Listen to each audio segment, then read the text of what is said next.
Assalamualaikum warahmatullahi wabarakatuh. Bersama saya Bambang Sadono. Tanggal 9 Desember 2020 menurut rencana akan diselenggarakan pilkada serentak di seluruh Indonesia. Saya sudah bersama dengan Dr. Ahmad Doli Kurnia Tanjung, SSI-MT, Wakil Ketua Umum Bidang Pemenangan Pemilu Dewan Pimpinan Pusat Partai Golkar. Apa kabar Pak Doli? Alhamdulillah Mas. Ya. Saya mau bertanya mengenai kesiapan Partai Golkar di dalam menyongsong Pilkada serentak 9 Desember yang akan datang. Silakan monggo Pak. Ya, terima kasih Mas Bambang. Ya, tentu sebagai sebuah partai politik, apalagi partai politik kita, Partai Golkar adalah salah satu partai yang tertua dan terbesar di Indonesia. Menghadapi event-event politik termasuk pilkada harus memang mempersiapkan sedemikian rupa.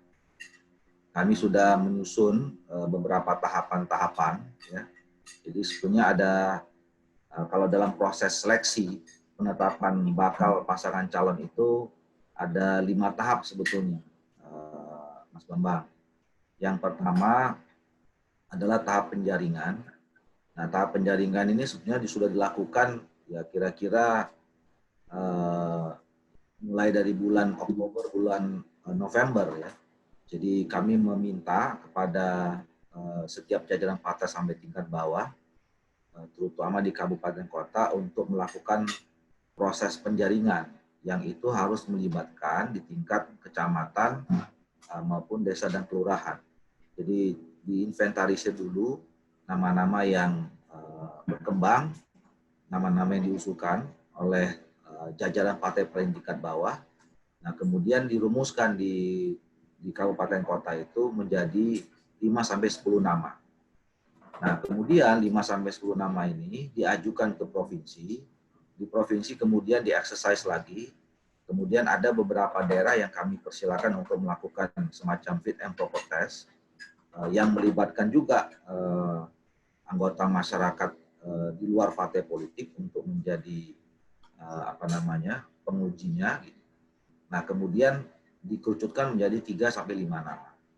Nah, 3-5 nama inilah yang dikirimkan ke DPP Partai yang kemudian memasuki ke tahap yang kedua, yaitu tahap yang kedua adalah menyusun nominasi.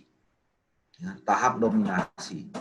Nah, di dalam penyusunan tahap nominasi ini kita menilai ya, secara kualitatif melalui survei-survei yang dilakukan secara mandiri oleh masing-masing kandidat, dan kemudian juga menyerap aspirasi dari DPD-DPD Partai Golkar di kabupaten kota maupun provinsi.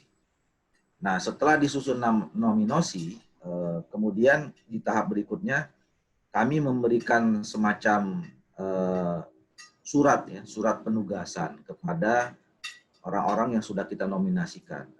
Mereka untuk melakukan komunikasi dengan partai-partai politik lain, dalam hal ini sebenarnya mencari dukungan dari partai politik yang lain, dan kemudian untuk mencari pasangan. Ya. Kalau yang jadi calon bupati, gubernur, wali kota mencari pasangan wakilnya, atau sebaliknya. Nah, terus kemudian setelah mereka melakukan komunikasi dengan berbagai partai politik dan calon-calon pasangannya itu, masuklah ke tahap yang keempat adalah bagaimana kemudian kita mengevaluasi hasil kerja dari nama-nama yang kita sudah beri surat penugasan itu. Nah, sampailah kemudian kita membagi ya mana daerah-daerah yang sudah kita bisa pastikan mereka sudah kita bisa tetapkan sebagai calon definitif. Nah, calon definitif misalnya pertama yang bersangkutan sudah punya pasangan yang pasti. Kemudian yang kedua sudah mendapatkan dukungan partai politik juga secara signifikan. Kemudian yang ketiga kita anggap sangat kompetitif ya dibanding kalau misalnya kita survei gitu.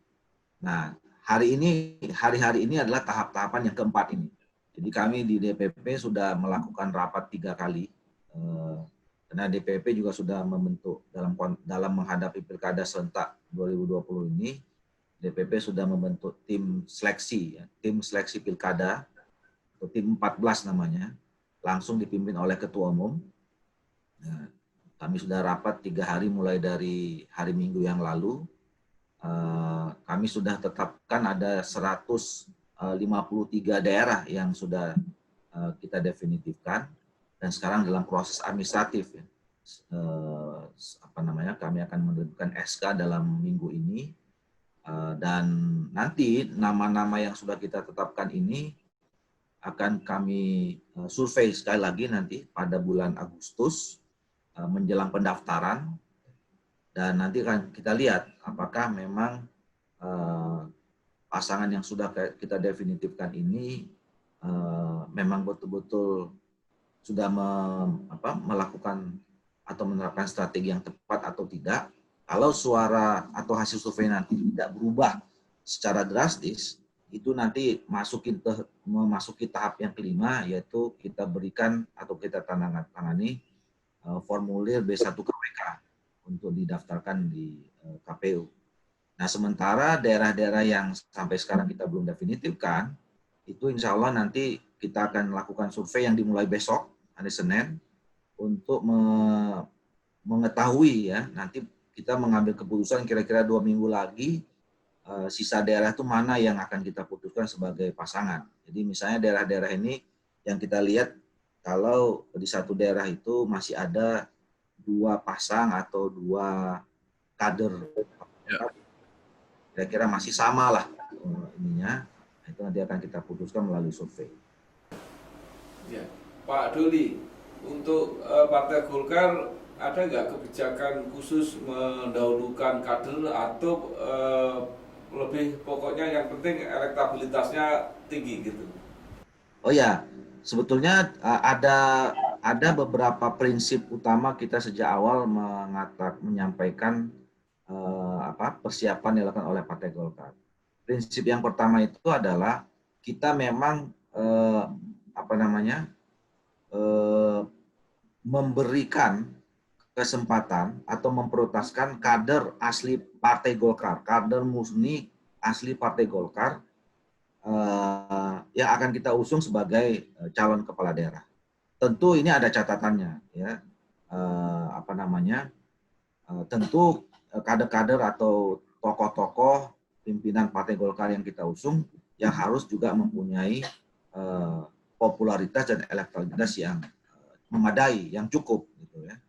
Jadi itu catatannya. Tetapi kalau misalnya ada pimpinan partai, kemudian apalagi dia incumbent, ya, prestasinya bagus, ya, tentu itu akan menjadi prioritas kita yang utama.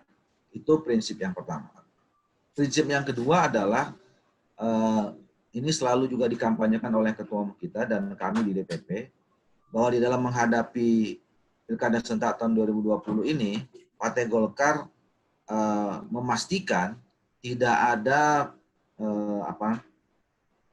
tidak adanya mahar, ya. Tidak ada mahar di dalam proses seleksi penetapan nanti bakal pasangan calon yang akan diusung Partai Golkar. Akhir kita ingin betul-betul objektif, ya. Kita ingin memastikan bahwa keterlibatan Partai Golkar di dalam satu pasangan calon itu betul-betul pilihannya rasional, karena untuk memenangkan, ya. Karena kami menganggap pemilu Pilkada serentak tahun 2020 ini adalah pilkada yang cukup strategis, karena diikuti 270 daerah, artinya setengah lebih, ya, dari jumlah daerah yang ada di seluruh Indonesia. Tentu ini akan penting dan strategis buat persiapan kita di 2024. Jadi kami ingin prosesnya berjalan dengan bersih, dan komitmen-komitmen yang dibangun adalah komitmen untuk membesarkan partai, memajukan daerahnya masing-masing, dan memastikan proses pembangunan di daerah itu akan bisa berjalan dengan kepemimpinan yang baik.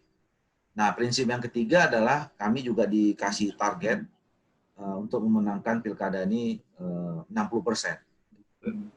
Jadi memang target ini memotivasi, mendorong, men-trigger kita semua jajaran partai untuk serius dan sungguh-sungguh, ya. Jadi Salah satunya tadi adalah bagaimana supaya prosesnya semua clear and clean, itu menjadi bagian untuk bagaimana supaya kita bisa mencapai target 60%. Ya. Pak Doli, salah satu yang sudah diputuskan adalah Bobi Afif Nasution yang akan dicalonkan di Pilwakot Medan, yang tidak lain adalah menantu Bapak Presiden Jokowi. Pertanyaan saya, apakah ini karena kader Partai Golkar atau karena elektabilitasnya yang tinggi? Jadi saudara Bobi Nasution ini sesungguhnya di keluarga di Sumatera Utara, Kota Medan, keluarga besar Bobi ini termasuk keluarga besar Partai Golkar. Ya. Jadi prosesnya juga cukup panjang, ya. Jauh sebelum hiruk pikuk masuk di berita media, saudara Bobi ini mencalonkan diri. Saudara Bobi ini sudah beberapa kali datang dan menemui kami di Medan. Kebetulan saya juga pelaksana tugas Ketua DPD Partai Golkar Provinsi Sumatera Utara. Saudara Bobi mengajak kami berdiskusi, ya. Ini mungkin sekitar bulan September, ya. Beliau bertanya bagaimana kalau misalnya ada aspirasi yang meminta saudara Bobi untuk mencalonkan diri atau dicalonkan sebagai wali kota. Kami berdiskusi beberapa kali sampai membicarakan tentang visi apa yang dibawa oleh saudara Bobi ketika memang nanti pasti untuk mencalonkan diri jadi wali kota. Dan kemudian kami menyarankan waktu itu agar saudara Bobi juga sudah melakukan membangun komunikasi, ya, minta pandangan-pandangan, ya, terhadap tokoh-tokoh di Kota Medan terutamanya. Akhirnya sampai kepada kesimpulan saudara Bobi akhirnya menetapkan diri sebagai atau mencalonkan diri sebagai wali kota. Jadi prosesnya cukup panjang dan saya kira karena memang saudara Bobi adalah bagian dari keluarga besar Partai Golkar. Ya. Jadi bukan karena menantunya Pak Presiden? Ya, itu variabel atau faktor tambahan, ya.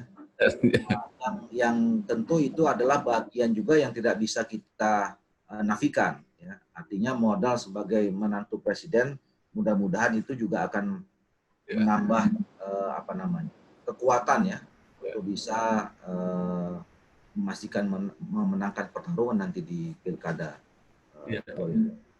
Itu suara Partai Golkar sendiri di Medan cukup atau harus berkoalisi, Pak Doli? Harus berkoalisi.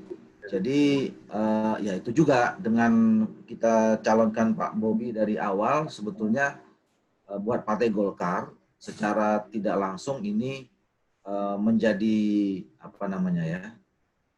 menjadi perhatian dari partai lain. Jadi secara image, secara positioning politik, ya, Partai Golkar yang suaranya tidak cukup sendiri ini juga menjadi terangkat juga lah untuk bisa juga membangun komunikasi dengan partai politik yang lain. Ya. Kemudian pertanyaan saya yang lain, ini di Medan sudah putus, kemudian yang di Solo, Pak Doli, ini saya mendengar bahwa Partai Golkar juga akan mendukung Mas Gibran Raka Buming Raka, yang tidak lain adalah putra Pak Jokowi. Bagaimana sikap DPP Partai Golkar? Sama, jadi kami sudah memutuskan juga terhadap pilkada di Kota Solo dan juga sejak awal. Jadi sebetulnya keputusan untuk memberikan dukungan kepada saudara Bobi dan saudara Gibran ini sejak awal, Mas Bambang. Jadi Partai Golkar sudah memposisikan untuk memberikan dukungan kepada Pak Bobi di Kota Medan dan juga Mas Gibran di Kota Solo. Ya. Dan memang di Kota Solo ini sama posisi Partai Golkar juga suaranya tidak bisa cukup untuk mengajukan sendiri, tentu harus berkoalisi dengan partai politik yang lain. Ya. Sampai sekarang PDIP belum secara resmi mengumumkan apakah Partai Golkar juga berkomunikasi dengan DPP PDIP untuk mendukung putra Pak Jokowi ini di Solo. Ya, sama dengan treatment atau perilaku, bukan treatment atau kebijakan yang diambil oleh Partai Golkar di setiap daerah. Ketika Partai Golkar sudah memutuskan calon tertentu, tentu Partai Golkar juga ikut aktif ya, melakukan pendekatan atau lobby-lobby kepada partai politik yang lain supaya calon yang kita dukung ini juga mendapat dukungan cukup besar dari partai politik yang ada di daerah itu, dan bersama-sama untuk bisa memenangkan calon kita. Jadi sama pendekatan kita dengan daerah-daerah yang lain.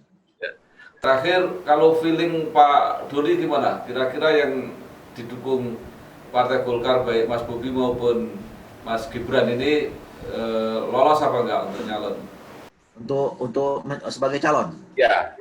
Sebagai calon saya kira insya Allah lah. Ya, apa namanya, Partai Golkar akan berupaya secara maksimal agar setiap calon-calon kita itu bisa juga didukung oleh partai politik yang lain, bukan hanya bisa dicalonkan tapi insya Allah bisa juga menjadi pemenang. Baik, terima kasih Mas Pak Doli, Wakil Ketua Umum DPP Partai Golkar bidang pemenangan pemilu, Dr. Ahmad Doli Kurnia Tanjung SSI MT.